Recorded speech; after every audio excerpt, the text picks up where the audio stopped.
Muy buenas a todos. Hoy estamos un día más en el podcast, en el Zen Inside. Hoy tenemos con nosotros a Andrés Martín. Andrés, ¿qué tal? ¿Cómo te encuentras? Cuéntanos. Hola Alex, ¿qué tal? Encantado. Es un placer, Andrés, tenerte con nosotros en el podcast y me gustaría siempre empezar pues, por lo primero, que nos cuentes un poquillo cómo es tu contexto, tu día a día y tus funciones. Nada, bueno, pues nada, antes lo primero de nada, muchísimas gracias Alex por esta experiencia, porque la verdad que escuchar a compañeros y del nivel a los que entrevistas para mí es un lujo y bueno, a ver si puedo aportar algo a los compañeros que escuchan esto, que seguro que un detallín se pueden llevar. Mm. Pues mira, mi día a día empieza a las 6:30 de la mañana porque yo vivo en Tarragona y estoy a una hora de Barcelona. A partir de ahí ya empieza mi día a día parece que te estoy dorando la píldora, pero es verdad. Enchufo el podcast y empiezo a escuchar algunos que creo que pueden ser interesantes y que son un poco de mi cuerda y nada. 6:30, a las 8:30, 9 menos cuarto estoy ahí en Barcelona y a partir de ahí empieza la dinámica de nuestro día a día. Cuando llego lo primero que hago, intento hacer es hablar con el fisioterapeuta, que es Eduard Martínez, que es el fisioterapeuta del equipo y es un poco el que me dice cómo están los jugadores, si hay alguno que haya tenido alguna recaída, algún golpe de la sesión anterior Mm. o si tiene alguna información añadida también de los de readaptación o si hay algún jugador que entra con el grupo y si tenemos que hacer alguna cosa más o alguna cosa menos, todo dialogado con él. A partir de ahí, a las 9 de la mañana ya nos reunimos el staff, hablamos un poco de cómo va a ir la sesión, qué idea tenemos y qué orientación de la carga va a haber, qué Mm. perfiles de las tareas podemos utilizar, espacios, algún tipo pues, de conformación que va a tener la sesión. Y después, a partir de las 9:15, empiezan a llegar los jugadores. Con Edgar Enrique, que es el preparador físico de fuerza, ya empezamos a activar a los jugadores y con la idea de que ya se empiezan a meter en la sesión. Hay algunos jugadores que tienen algunas tareas más individuales, pero a partir de las 9:30, 10 menos 20, empezamos ya a hacer dinámicas grupales. Mm. Eh, Esas dinámicas grupales ya se trasladan a la carpa o al recinto donde tenemos allí en la ciudad deportiva, donde hacemos los trabajos de fuerza, preventivos o de activación. Y a partir de las 10:30 empieza la sesión de entrenamiento. 10:30 sesión de entrenamiento, suele durar en campo entre una hora, hora y media, depende de la sesión, depende del día del microciclo y una vez acabados acostumbramos a hacer trabajos estructurales o trabajos individuales de HIIT o trabajos individuales de acumulación de carga para aquellos jugadores que han competido menos, aquellos jugadores que tienen un índice de grasa corporal un poco más elevado. Eh, y solemos trabajar con esos grupos de trabajo. Mm. Entonces, acaba la sesión más individual o más estructural de tren superior y descargamos GPS, hacemos el corte de la sesión, si podemos hacerlo, lo hacemos y si no lo dejamos para por la noche. Y a partir del mediodía solemos tener reuniones porque en el club tenemos un área de rendimiento donde somos muchos preparadores físicos y acostumbramos a tener reuniones al mediodía. No todos los días, pero dos días a la semana solemos reunirnos, 2, 3 días, depende de la semana.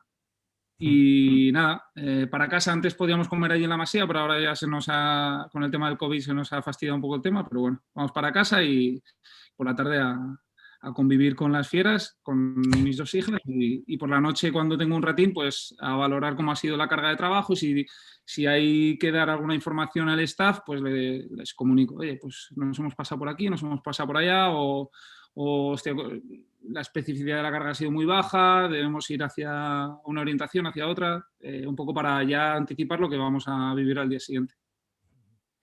Un día movidito. Sí, sí, sí, sí, sí. Y Me más cuando vienen, llegas a casa. Me vienen muchas preguntas. Voy a empezar por... siempre hay este debate entre el tema del 80-20, de estás en un deporte colectivo, por tanto el 80% debería ser para todos igual y esa píldora de 20% la adaptas, la individualizas de alguna manera.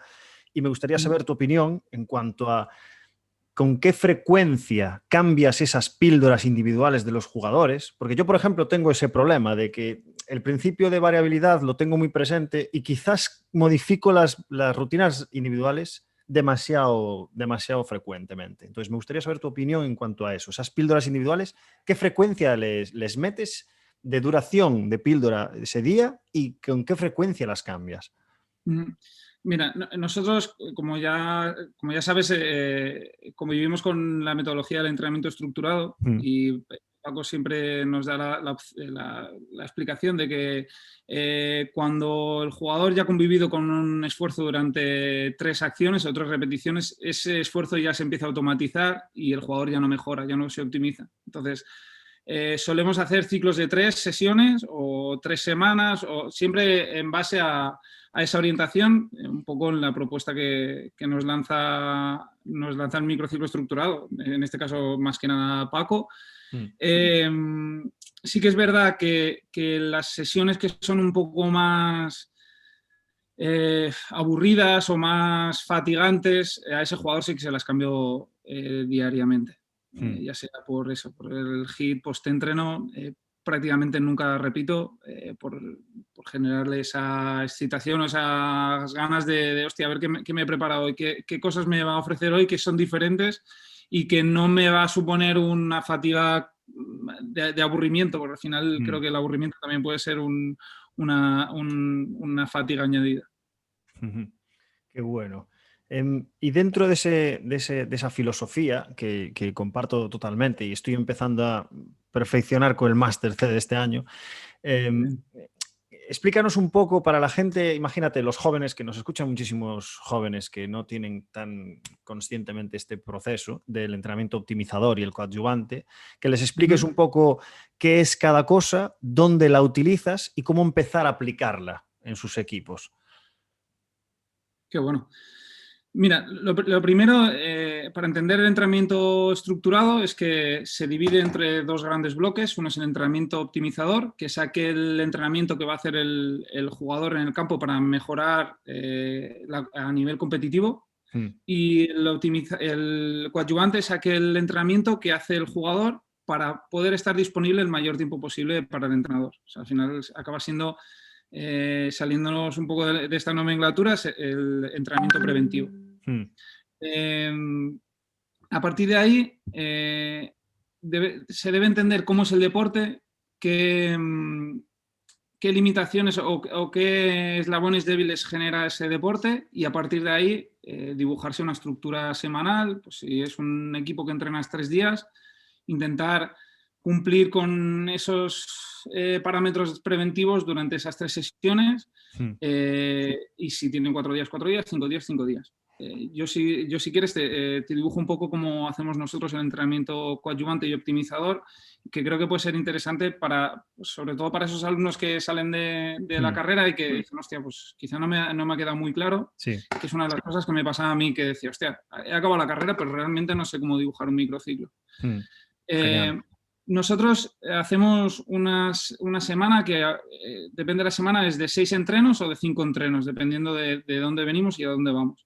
Entonces hablamos siempre de sesión +1, +2 respecto al partido jugado, o -5, -4, -3, -2, -1 respecto al partido que vamos a jugar. En la +1 tenemos dos grandes objetivos. Uno, reducir el impacto de la fatiga generada en la competición en aquellos jugadores que han competido más, y intentar compensar el déficit de carga en aquellos jugadores que no han competido.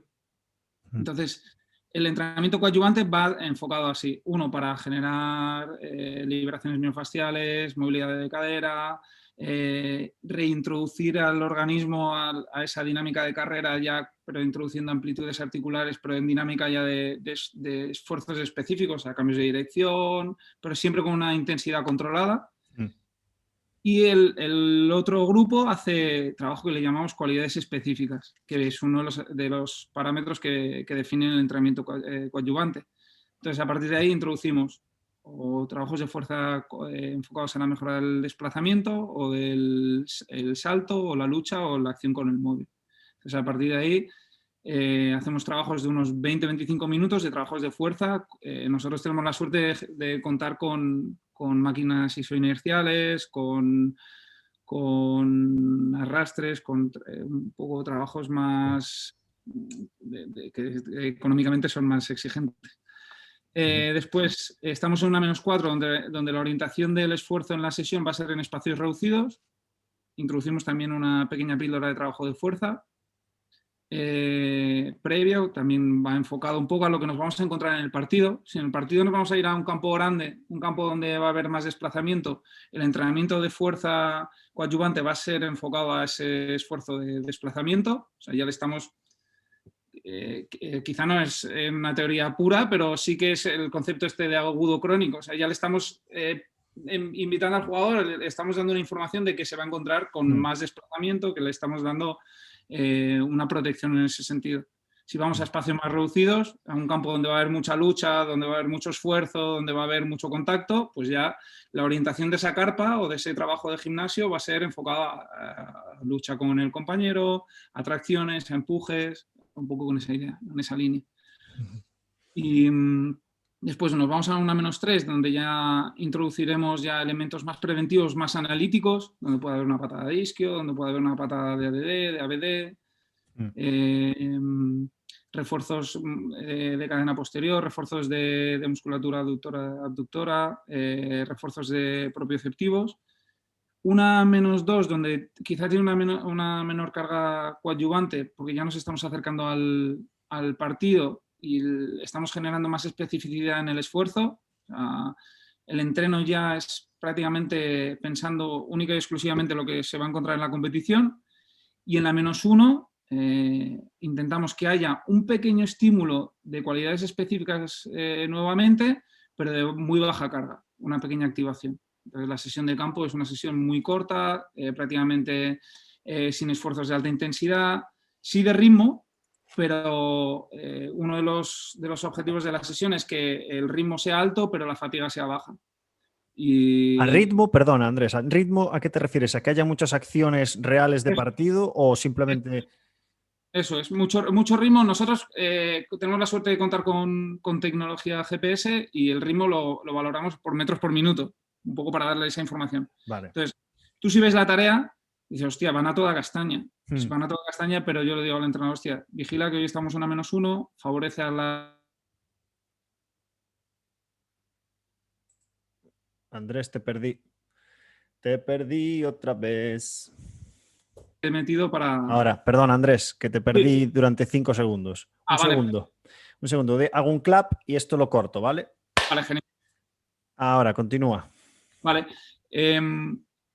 Yo la información que le doy al entrenador es intenta dar mucha información a los jugadores entre repeticiones para que las acciones sean de alta intensidad, de alto ritmo, pero que el esfuerzo entre unas y otras sea bastante amplio para que puedan recuperar.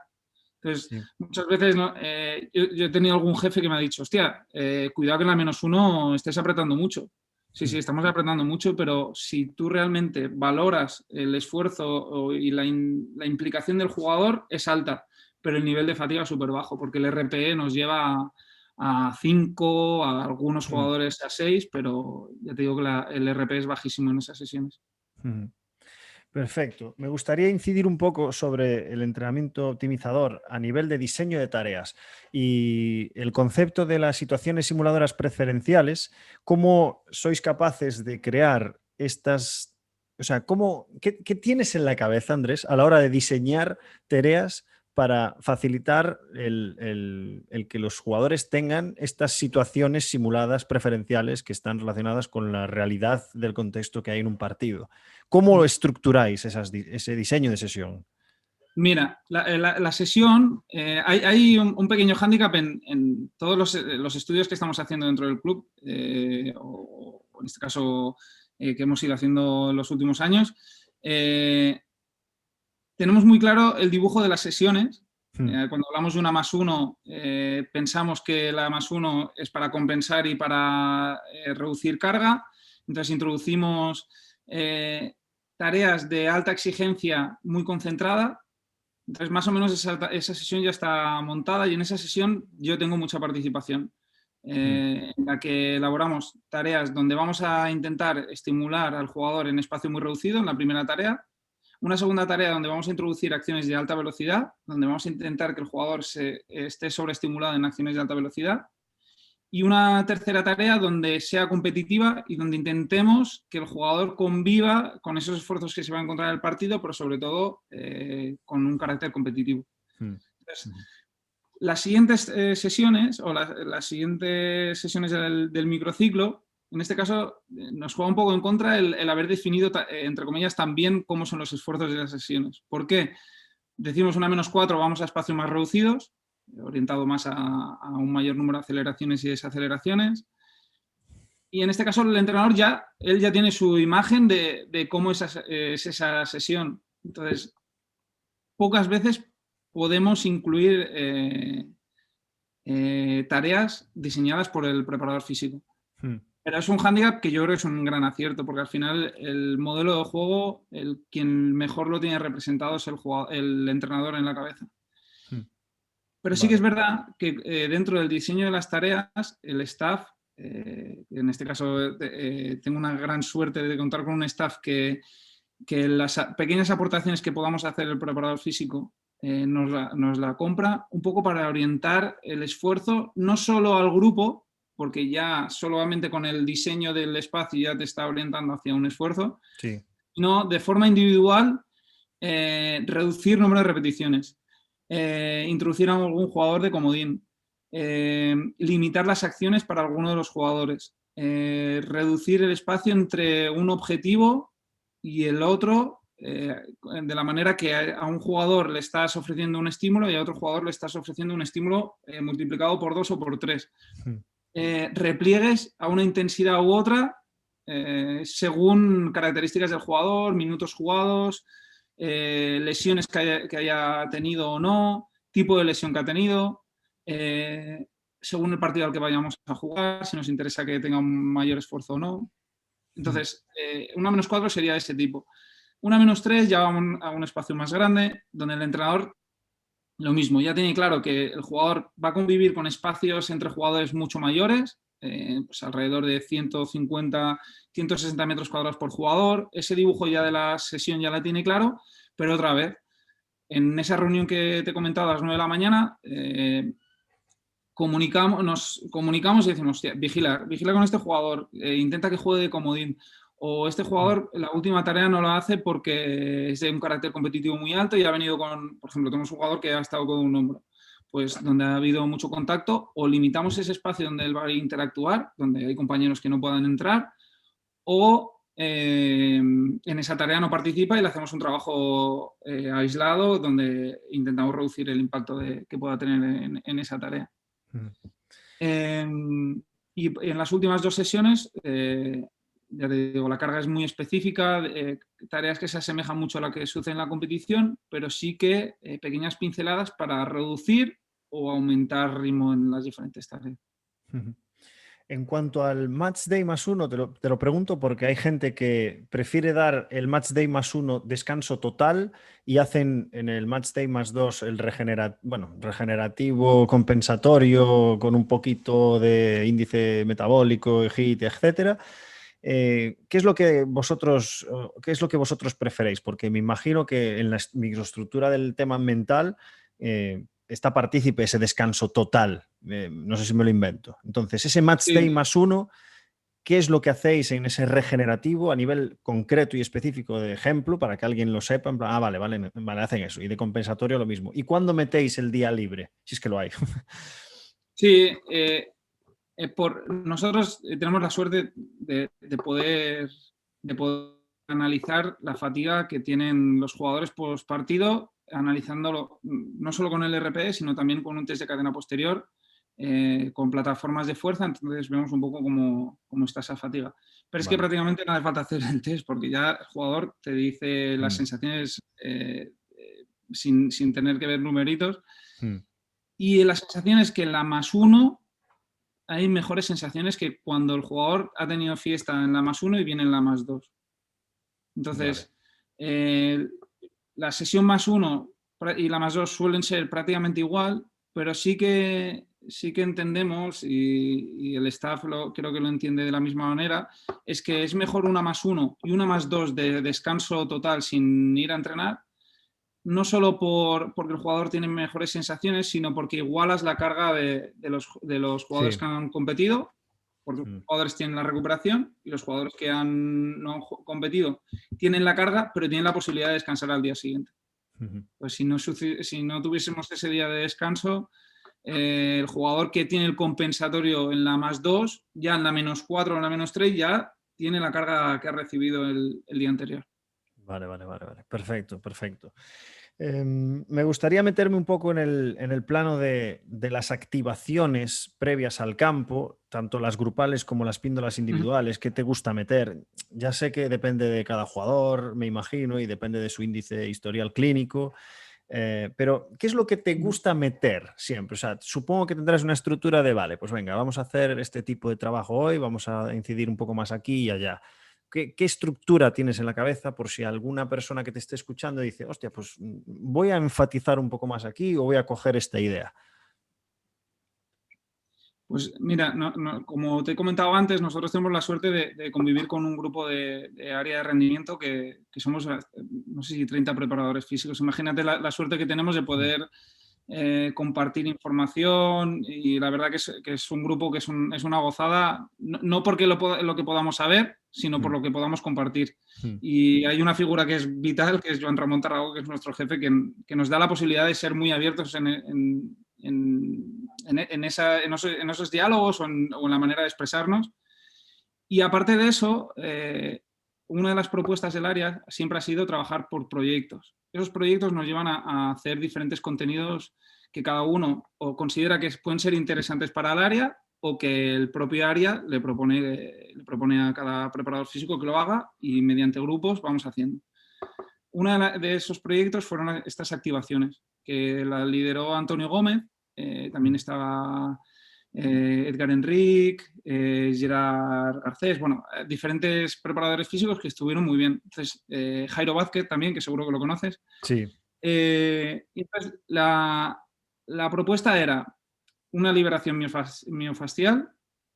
Prácticamente eso está incluido mediante foam roller, sobre todo incidiendo en tensor de fascia lata, cadena posterior, cuádriceps y gemelos. Un poco esa es la orientación. Después, un segundo gran bloque que es más de movilidad de todas las articulaciones, incidiendo sobre todo en musculatura en la articulación de la cadera. Mm. Un tercer bloque en esa activación de un trabajo de core, y un último bloque de activaciones de carácter coordinativo. Eso sería un poco a nivel general de cómo sería una activación que a nosotros nos gusta, o que intentamos promover en nuestros jugadores. Mm. ¿Cómo lo hacemos? Primero, con los jugadores que son nuevos o que vienen de no estar muy habituados a ello, que ya te digo que prácticamente desde el sub-14, desde cadete están súper habituados, o incluso desde infantil ya están habituados a eso. Mm. Pero aún así, sí que nos gusta en los primeros meses generar un hábito en el jugador, y a partir de ahí ya dejarle un poquito más de libertad. Mm. Sí que es verdad que también, si hay jugadores que han tenido lesiones previas, tienen en activaciones individuales promovidas por nosotros o promovidas también por el fisioterapeuta del área médica, que trabajamos muy de la mano. La verdad que en ese sentido también somos muy afortunados. Y entonces, a partir de ahí, las activaciones depende. Por ejemplo, mañana vamos a hacer una sesión que es bastante interesante, porque venimos de jugar ayer un partido contra un equipo de segunda B, que es un partido de muchísima exigencia. Hoy hemos descansado y se convierte en lo que te acabo de contar de la más 2, pues tenemos una más 2 que es una menos 1. Mm. Entonces, a partir de ahí lo que hacemos es, esa sesión la empezamos con un trabajo de introducción al entrenamiento y de recuperación del esfuerzo anterior, donde hacemos una sesión de prácticamente media hora, 25 minutos de movilidad articular, Mm. que los jugadores la verdad que la demandan y la disfrutan muchísimo. Y después hacemos dos grupos. Un grupo que hace un trabajo de fuerza más analítico, donde vamos a introducir patada de isquio, vamos a introducir excéntrico de cuádriceps de rodilla, tirante musculador, incluso yo-yo squat, que dirás, hostia, vienen de esfuerzo anterior y vienen a esfuerzo posterior, hostia, quizá el trabajo de fuerza. Sí, pero un poco en la línea de Julio Tous y de Dani Romero, que también tenemos la suerte de tenerlo allí, ese trabajo de fuerza genera una prevención o un refuerzo hormonal para seguir protegiendo al jugador. Entonces, hay un grupo que hace eso, el trabajo más de fuerza más analítico, y otro grupo que hace un trabajo orientado hacia trabajos coordinativos, pero no coordinativos básicos de escalera y tal, sino buscando amplitudes articulares dentro de dinámicas de carrera. Pues amplitudes de NAVD, NADD, amplitudes frontales, dorsales, que no solo supongan esfuerzos coordinativos, sino también retos a nivel coordinativo, a nivel de habilidades motrices. Una cosa que me vino a la cabeza ahora fue una conferencia que escuché de Lucas Vilar, el ex preparador físico de Baskonia, actual campeón de ACB, que hizo una videoconferencia relacionada con cómo consiguieron volver del coronavirus y ganar la liga. Y dijo que entrenaban la fuerza todos los días. Todos los días. Entonces, claro, la clave es qué dosis le das, qué microdosis mínima efectiva le das para que resulte útil. Entonces, esto va en la línea de lo que acabas de comentar, que yo también, en este sentido, 50-50, porque estoy de acuerdo, pero en el contexto en el que estoy no puedo hacerlo, porque las jugadoras que tengo no tienen esa cultura de trabajo, todas ellas. Entonces, yo lo pondría como voluntario si se da esa situación, pero entrenaban 10, 15 minutos de fuerza todos los días, sin ningún problema. Si está adaptado a esa carga y le puedo dar esa píldora y me lo compra, pues se la voy a dar. Entonces, no lo veo... Es contextual, o sea, no hay decisiones correctas o incorrectas, es situacional. Sí, 100%. Nosotros, por ejemplo, nosotros estamos en una situación idílica y además se junta que con esta situación del COVID tenemos una pretemporada que llevamos 10 semanas y todavía nos faltan 2 semanas más. O sea, vamos a hacer una pretemporada de 12 semanas. Claro. Sin todas las cosas que hagas en la pretemporada se van... Claro. No, hemos tenido suerte y hemos hecho 8. Lo que pasa que ahora con el COVID afuera, claro, con las restricciones que están viendo ya afuera. Pero sí que es verdad que nosotros hacemos prácticamente todos los días trabajo de fuerza. Pero como tú has dicho, o sea, no siempre a máximas exigencias o máximas velocidades, sino cambiando la orientación de esos esfuerzos. Y a la hora de... Pongo mi caso. Yo hay veces que con jugadoras de desarrollo, jugadoras que no tienen tanta carga minutaje, les hago la oferta de ¿quieres evitar venir mañana y hacer entrenamiento hoy después del partido? ¿Esa situación se da? ¿Te gusta aportar ese tiempo para que ese día puedan trabajar? ¿Esto cómo lo ves? Sí, por supuesto. Nosotros, si no es una locura de hacerlo a las 11 de la noche, lo hacemos. Sí.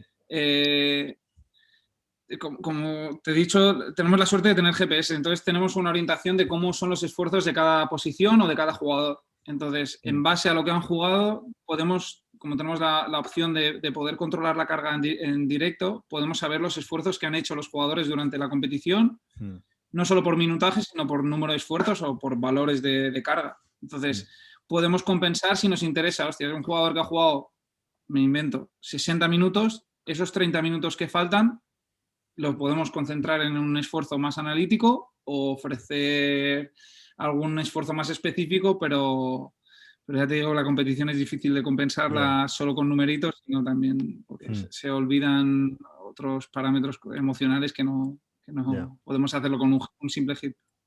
Y el RP, ¿cómo? O sea, siempre tengo este debate porque claro, la pregunta es how hard was the workout en inglés. Entonces yo siempre lo hago en español, entonces no sé si ya estoy influenciando en la respuesta a la jugadora. Entonces me gustaría saber cuáles tus estrategias para coger el RP de los jugadores. ¿Vas uno por uno o les envías un formulario de Google? Yo qué sé. Nada, por WhatsApp. Vale. Envíame la nota de fatiga que te ha generado la sesión. Sé que no es científicamente muy fiable, seguramente, pero es también privado. te digo que... Sí, pero también te digo que creo que que si escribiésemos el RP de cada uno de los jugadores en la sesión, no nos equivocaríamos mucho, creo, ¿eh? Sí, sí, sí. Yo lo que hago, por si le sirve a alguien, formulario de Google a los 30 minutos después de la sesión. ¿Qué pasa? Que algunas jugadoras se olvidan. Entonces ese día, pero bueno, yo soy muy de... no soy muy científico. Creo que la ciencia es muy importante, pero creo que escuchar a la jugadora es mucho más importante.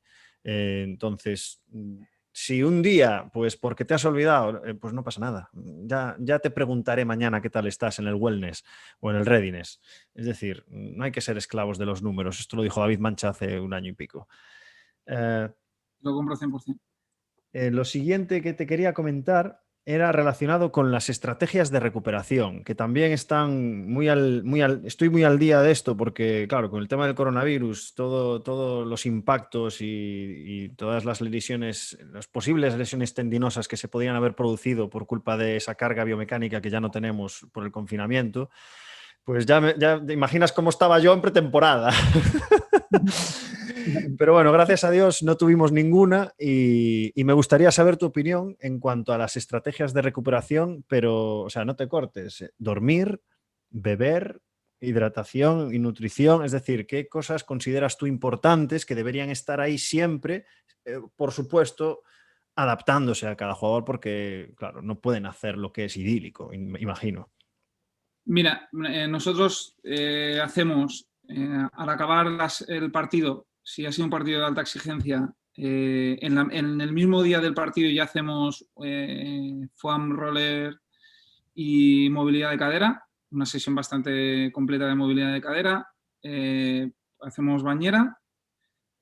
Si podemos, y por tiempo y espacio, también hacemos esfuerzos cardiovasculares de bajo impacto. No muy extensos, pero sí que ya introducimos al organismo para que se empiece a mover un poquito. Y suplementación. También insistir mucho en la alimentación post partido. La verdad que los jugadores son muy receptivos. Tenemos una suerte que también es parte de nuestro trabajo, que es convencer al jugador de que eso es importante. Entonces, si por ejemplo, como día de hoy, que no nos vemos, tenemos un par de vídeos creados de movilidad articular donde se los enviamos, oye, hacer vídeo de movilidad y foam roller. Entonces, muchas veces los jugadores, si no veo que lo hagan o que lo hacen o que están muy implicados, les pido que se hagan un timelapse y veo cómo hacen el esfuerzo, pero prácticamente el 90% de los jugadores estoy seguro que lo hacen porque además lo comparten, tienen inquietudes. La verdad que nosotros, sobre todo esta generación, que eso es otra cosa, esta generación tenemos mucha suerte. Genial. Vale, voy a pasar con algunas de las preguntas porque me han pasado un montón de preguntas, o sea, desde algunas que son un poco más locas hasta otras que son un poco más tal. Las locas. Dime, perdone. No, las locas, digo, pregúntame las locas, a ver. Hombre, mira, no te la iba a hacer, pero ya que me lo preguntas, uno creo que no fue por privado, que lo puso en un comentario, que puso, oye, pregúntale esto, ¿el físico de Adama Traoré es normal? Hostia, no, mira, Adama Traoré yo he tenido la suerte de tenerlo 2 años. ¿Ah, sí? Sí. Ah, coño. Es que había visto una rueda de prensa que le habían preguntado y había dicho que había dicho la frase literal de que no, yo pesas no hago pesas en sí. Entonces empezó a explicar el tipo de entrenamiento. Claro, la gente que no entiende de entrenamiento pues no sabe qué quiso decir con que no hacía pesas. pero bueno. Lo primero, Adama es un auténtico fenómeno en todos los sentidos, es un crack. Y físicamente es una bestia. O sea, nosotros jugábamos cuando tenía 15 años. Íbamos a jugar a los campos y le pegaban patadas y no se caía. O sea, y si se caía, seguía corriendo y le volvían a pegar y seguía corriendo. E incluso le pegaban dentro del área, se caía, seguía corriendo y no pitaban penalti. Y tengo una anécdota que el entrenador le decía, a ver, que es que no se sabe tirar. Pita penalti que no se sabe tirar. Y el hombre seguía. Es un fenómeno. Sí que hace trabajos de fuerza. Tiene un entrenador personal y hace trabajos con poleas cónicas. Entonces, que si no es mentira lo que me han contado, a mí me han dicho que ha sido capaz de arrancar 3 cónicas de la pared. Imagínate el nivel de fuerza que puede llegar a generar. Es una pasada, es una maravilla. Bueno, hay que trabajar duro para ponerse en ese estado de forma, eso está Sí, clarísimo. tiene un hermano que también está muy fuerte. O sea, genéticamente también es que es un elegido. Te voy a hacer una pregunta que tiene un poco más de sentido, ¿vale? y que me interesa mucho a mí personalmente también, porque recientemente lo habló Joan Solé en su módulo del Máster CEDE, y es el concepto de autoorganización metabólica y energética del jugador. Porque en todo este concepto de Paco Sirulo del microciclo estructurado, como que, corrígeme si me equivoco, que yo aún lo estoy estudiando, se le cede mucha parte, se delega mucha parte de la autogestión energética al jugador, sobre todo en las tareas metabólicas. Entonces, todo el peso recae sobre el jugador. ¿Qué maneras tienes de medirlo si es que se hace? Bueno, con el GPS evidentemente, pero me refiero, ¿hasta qué punto vosotros manipuláis al jugador sin guiarlo para que tenga la píldora idónea en ese momento justo, ¿sabes? Control de carga en este tipo de concepto de autoorganización. Hostia, buena No es pregunta, ¿eh? mía, ¿eh? Dale las gracias a que ha hecho la pregunta. No, mira, nuestros entrenamientos son súper estructurados. Y no por el entrenamiento, sino que tiene una estructura muy fija y que se asemeja mucho al comportamiento que tiene el jugador dentro del modelo de juego. Entonces, laterales tienen esfuerzos muy similares a lo que competen en su posición en el juego. Los centrales de la misma manera. Incluso hay veces que tenemos un poco de disputa con el cuerpo técnico porque ellos crean tareas muy estructuradas y de mucha seguridad ofensiva y poco caos y poca inseguridad en esas situaciones. Lo que nos pasa en la competición muchas veces es lo contrario, o sea, que no tenemos control, que es muchos balones a la espalda que nos generan muchísimo esfuerzo. Lo que es en el modelo de entrenamiento y en el día a día para configurar a ese jugador, creo que tiene mucha importancia la figura del entrenador. La implicación que pueda tener el entrenador la imagen que pueda tener el jugador del entrenador dentro de esas tareas.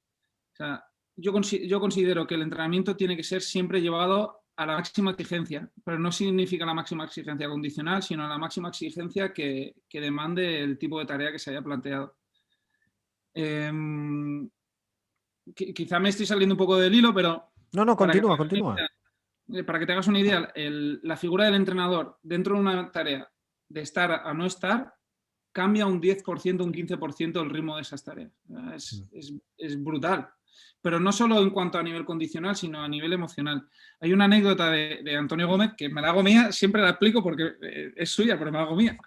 Él estuvo con Roy King de preparador físico y ellos valoraban la carga de trabajo con frecuencia cardíaca. Entonces, ellos al empezar el entrenamiento siempre hacían unos rondos, donde el entrenador no estaba. Pero en el momento que se estaban haciendo los rondos, el entrenador aparecía y bajaba una rampa para empezar el entrenamiento. Pues era curioso porque dentro de la frecuencia cardíaca se veía como cuando aparecía el entrenador la frecuencia cardíaca saltaba. O sea, imagínate el nivel de tensión que generaba Roy King en sus jugadores. Qué bueno. Es buenísimo. Entonces, creo que sí, que la configuración del jugador es importante, pero creo que muchas veces tiene que estar influenciada por una figura que les motive y les lleve a ello. Esto que acabas de decir, que parece una obviedad, me acaba de suscitar un pensamiento relacionado con mi actual club, a la hora de que en fútbol supongo que está todo mucho más entrelazado, pero en baloncesto es muy común que preparador físico empieza, segundo entrenador hace una adaptación a pista y el entrenador coge al equipo. Venga, vamos a empezar a entrenar. así, poniéndolo todo un poco, ¿sabes? Barro.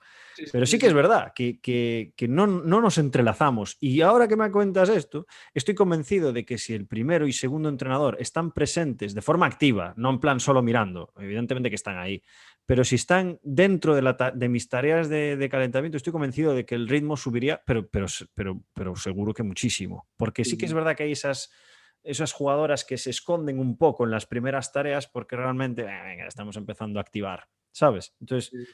es muy interesante. Lo Es- empezaré a aplicar esto. No, no, es una de las luchas que tenemos con el entrenador, ¿eh? Porque a veces cuando hablo con él le digo, hostia, me interesaría que estuvieras aquí. O incluso cuando hay alguna tarea que la dirige el segundo o tercer entrenador, pero él no lo hace por desconectar, sino por darle el peso que Exacto, cree que exacto. muchas veces solo con estar presente, ya genera esa tensión en el jugador suficiente como para que la tarea funcione mucho mejor. Qué bueno, tío. Pues lo voy a aplicar, ¿eh? Ya te contaré a ver si También. este estado anímico y mental de esta jugadora cambia. Lo voy a utilizar. Vale. Vamos con las preguntas que están más relacionadas pues, con tu filosofía de trabajo y etcétera. Y hay una cosa que me comentaste que me pareció fundamental, que tampoco caía, y es el tema de que sí que es verdad que yo fuerzo mucho a que vosotros habléis sobre lo vuestro, os pregunto sobre vuestra opinión, etcétera, sobre vuestra filosofía de trabajo, que es lo que te voy a decir ahora, y yo cuando entro siempre hablo de lo mío, de lo mío, de lo mío. Y me propusiste una cosa, Alex, nosotros estamos influenciados por muchas personas, por compañeros de trabajo, por mentores que hemos tenido, por entrenadores, etcétera. Y tú me has comentado que tenías esas mentorías y esas personas referencia. Y sí que me gustaría hacer esta pregunta directamente. Andrés, ¿qué personas han influenciado en ti a la hora de desarrollarte como profesional y quiénes son esas personas y de qué manera te han influenciado como a nosotros nos han influenciado otras personas en nuestra filosofía de trabajo? Pues mira, bueno, no sé si a través de la pantalla se puede ver, pero yo soy una persona muy emocional Mm, en todos los sentidos, ¿eh? En cuanto a relaciones humanas, profesionales, con los jugadores, necesito tener una sintonía especial. Si no la tengo, pues me cuesta mucho e mm, intento cambiarla. Y intento llegar a más en lo emocional que en otros parámetros. Vuelvo a decir, tengo la suerte de convivir en un espacio donde además de estar con grandes profesionales, son grandísimas personas y que me han llenado o me llenan a nivel profesional.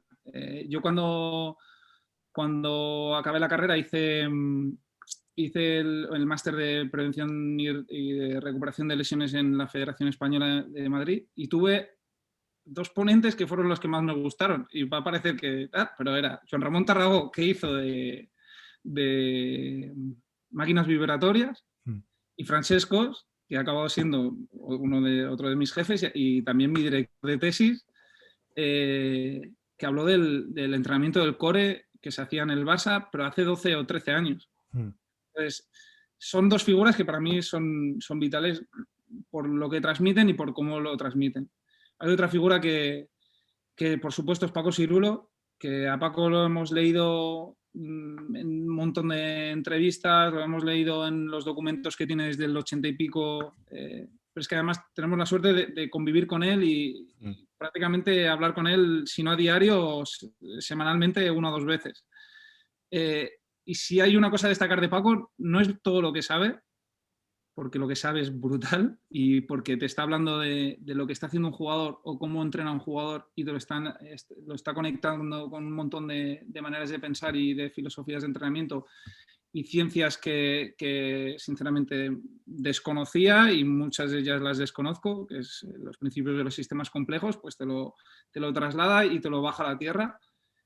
Hay otra figura, por supuesto, que es Antonio Gómez, otro director de tesis, que además es un referente para muchos de nosotros. Pero es que además está Marc Guittard, Barça B, por su manera de entender lo que es la carga externa, Eric Roqueta por la aportación en el entrenamiento coadyuvante, Ismael Camenforte por la aportación en la especificidad de la carga.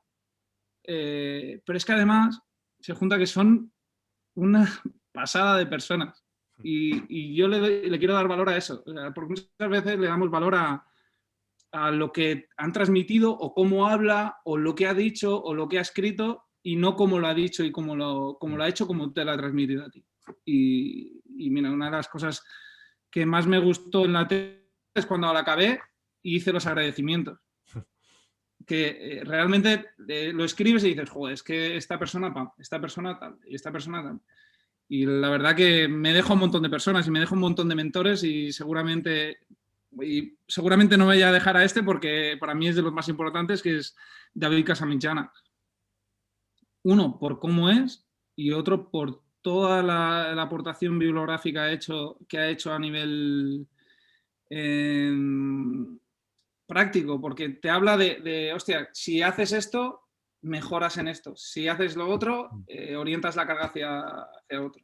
Y la verdad que es una gozada poder contar con él como amigo y además poder haber podido publicar con él alguna publicación que la verdad que es muy gratificante.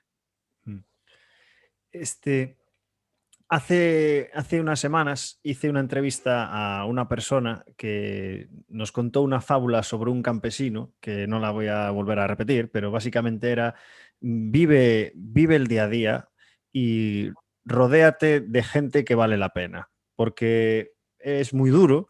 No me puedo ni imaginar lo duro que puede ser estar en esta entidad y con toda la presión que hay, pero desde luego, si estás bien rodeado, vas a disfrutar del camino y te va a dar igual lo que ocurra. Tú vas a ser profesional, vas a hacer tu 100%. trabajo y si tienes gente alrededor que te empuja en la buena dirección, esto es lo ideal. Entonces, se transmite, se percibe, no sé si en el audio se percibirá, pero en el audio y vídeo se percibe totalmente, se ve. Y es un poco envidia sana también, porque cuando fui a la Masía a ver cómo funcionabais, además, esto te lo comenté, que me coincidió cuando fui que tú estabas dando una formación interna sobre edad Sí, sí. cronológica y edad biológica y dije, madre, no te conocía, pero dije, madre mía, o sea, esta estructura y esta gente que hace formaciones entre sí es espectacular y es envidiable, la verdad, y se Es la percibe. polla. Es una pasada. Es una pasada. Andrés, vamos con las preguntas más filosóficas, ¿vale?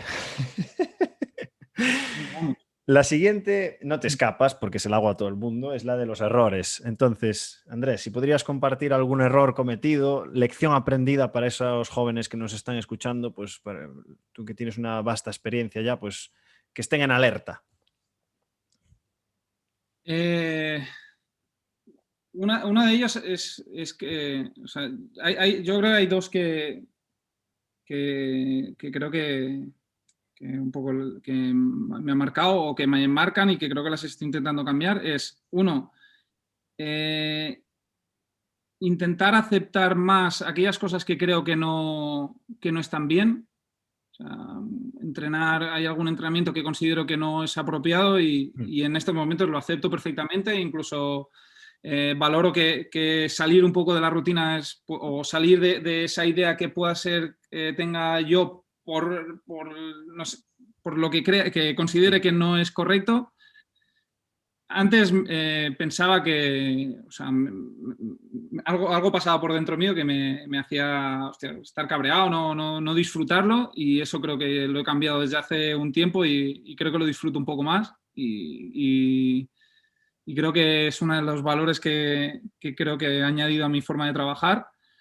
Y otro es que yo cuando acabé la carrera de INEF, estaba como preparador físico en un equipo donde había un maestro y en ese momento había muchas plazas de maestro. Entonces me dijo, hostia, hay muchas plazas de maestro, ¿por qué no haces magisterio? Hice magisterio, lo hice 1 año y medio, que está bastante bien, porque o sea, se convalidaba muchas asignaturas, pero me pegó una currada de la hostia. Pero yo dentro de mí tenía la idea de que quería hacer fisioterapia y no lo hice. Cuando llevaba 3 años en el Barça se me ocurrió la gran idea de ir a hablar con Ramón Canal, que es el jefe de los servicios médicos, y decirle, oye, mira, yo soy preparador físico, que no existía el área de rendimiento. Yo soy preparador físico y me gustaría hacer fisioterapia, pero yo no quería que el club me pagara la carrera de fisioterapia, quería que me diera oportunidades o la posibilidad de trabajar, o sea, de estudiar en alguna facultad que estuviese asociada al club. Y él creo que ya sabía que se iba a hacer el área de rendimiento, pero no lo sabía. Me dijo, mira, dice, lo que tienes que hacer es olvidarte, dejar de abarcar tanto y apretar más por tu filosofía o por tu idea de trabajo y dedícate a la preparación física, que creo que es donde te puedes desarrollar mejor. Yo no sabía que existía que iba a existir el área de rendimiento, y la verdad que estuve 2 o 3 días y dije, me cago en la puta, pues si es lo que quiero, es lo que quiero, es lo que quiero. Y al año y pico que formó el área de rendimiento, empezamos en un cuartito súper chiquitito, o sea, Joan Ramón Tarragó, Antonio Gómez, Marguitar, Edu Pons, Paco Cirulo, Dani Medina y yo, y ahora se ha convertido en un área de 30 En un personas, que es... monstruo. Y no, la verdad que estoy con la espinita, pero también orgulloso pues, de lo que voy haciendo. Genial. Mira, estaba un poco relacionada con lo que acabas de decir, y es una pregunta que no he hecho a nadie nunca, así que te Venga, voy a meter un poco de presión aquí. tía, yo me había estudiado todas las preguntas No, va a estar guay, va a estar guay. Te doy 10 segundos para pensarla si quieres. Venga, Es la siguiente. Si el día tuviera 5 horas más, ¿en qué las emplearías? hostia, qué buena. Pues sin lugar en dejar todo hecho y disfrutar más de mis hijas. Porque en mi cabeza está muchas veces pensando en, hostia, llama a tal, envíale un mensaje a este que se ha ido con un golpe, hace este informe, envíaselo al staff porque puede ser interesante para la sesión de mañana. Hay un libro por ahí, también le dedico momentos. Mm.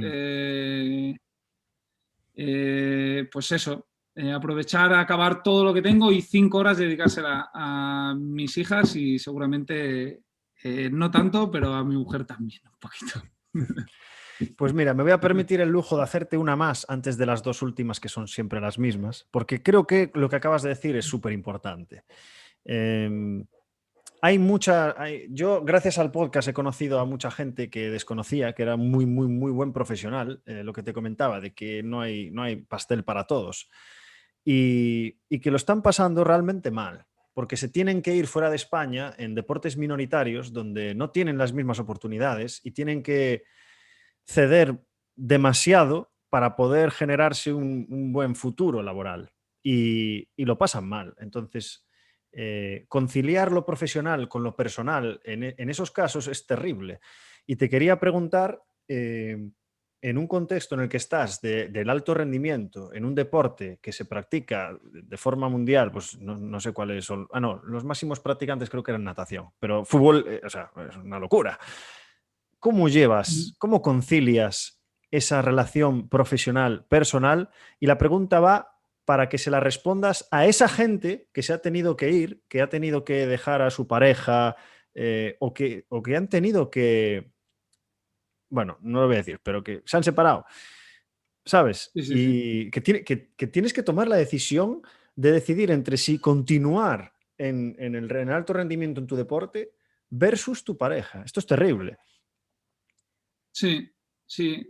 Yo, por suerte, vivo desde hace 11 años en una zona de confort dentro de la presión que hay o dentro de, pues, que nosotros renovamos cada año. O sea, Mm, yo en 30 de junio se me acaba el contrato, entonces no sé si voy a renovar, que es una cosa que creo que nos acompaña a todos los que estamos en el área y es difícil, pero es algo que acompaña a muchísimos mm, compañeros mm, que renuevan cada año y cada año tienen que luchar por el contrato del año siguiente.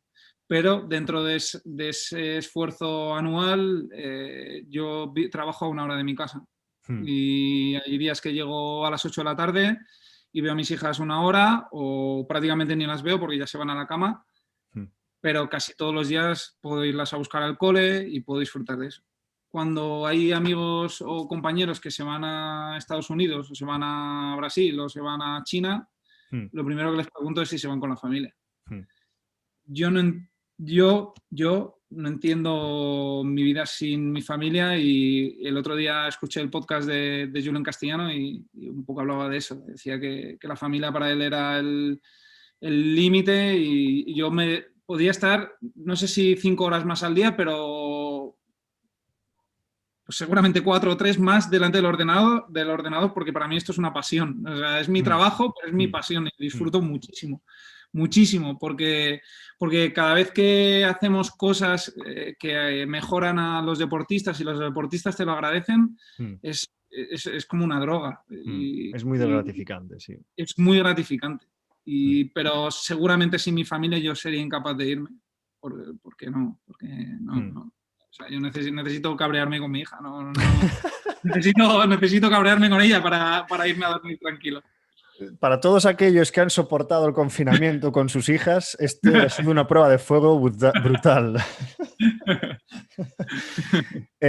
Las dos últimas preguntas, Andrés, y ya lo vamos acabando. Son las mismas de siempre. ¿Es bibliografía recomendada? ¿Alguna lectura que te haya influido? ¿Algo que nos puedas comentar?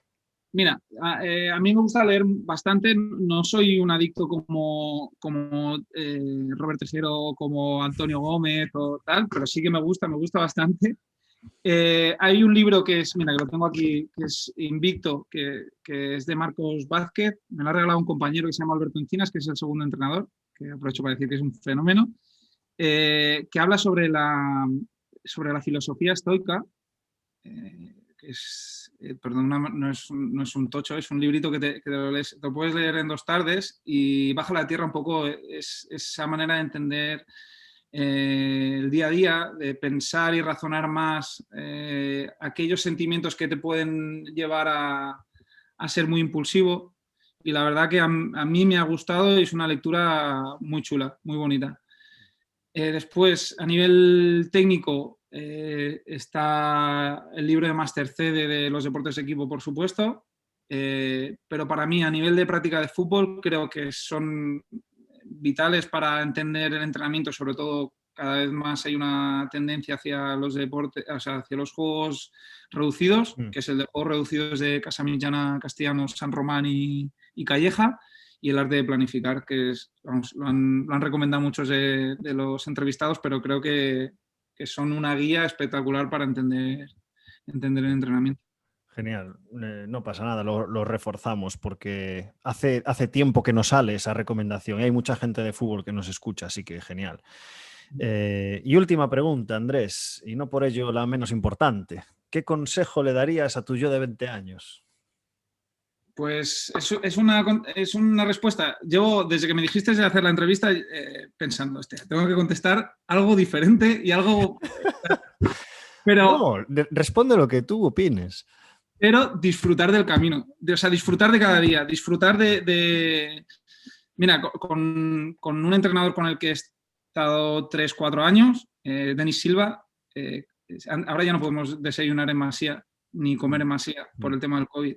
Siempre que entrábamos en Masía por la mañana, a las 8 de la mañana, decíamos, esto, el día que lo dejemos de valorar, no seremos nadie. Y Ya. creo que hay que valorar cada segundo que podamos convivir con esta pasión, que es el deporte.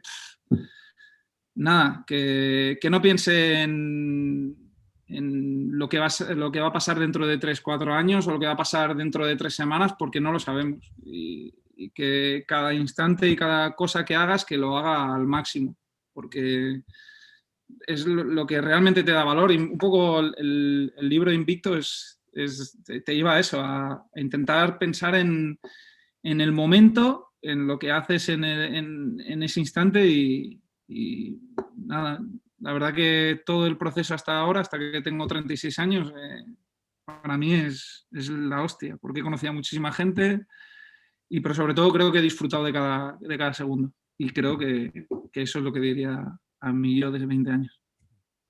No me deja de sorprender que en los grandes clubs de España hay grandes personas, grandes profesionales y con una humildad, tío, que sinceramente me sigue sorprendiendo. Me sigue sorprendiendo porque yo me imagino que, no me lo imagino, sinceramente no me lo imagino, pero yo me imaginaba que, pues, que ibais a tener pues, como un talante un poco más, ¿sabes? No sé, me esperaba otra cosa y me estoy encontrando, pero en varios deportes, no solo en fútbol, me estoy encontrando con que grandes personas llegan a grandes clubes y me mola mucho ese concepto, sinceramente. Eso es, te quería agradecer, Andrés, primero, tu disponibilidad porque contestaste enseguida, o sea, no lo dudaste un segundo, que me sorprendió. Yo escribí un poco así, en plan, bueno, a ver cuándo me responde. Y fue al instante.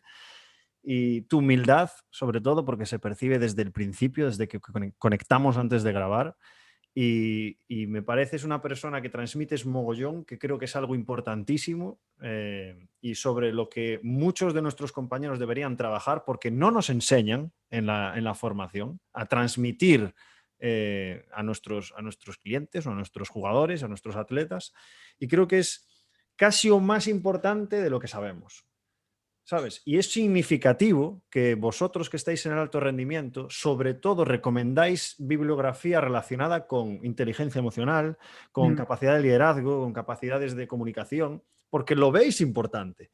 Entonces, la ciencia es muy importante, pero tener esas habilidades humanas son igual de importantes o incluso más porque estás trabajando con personas.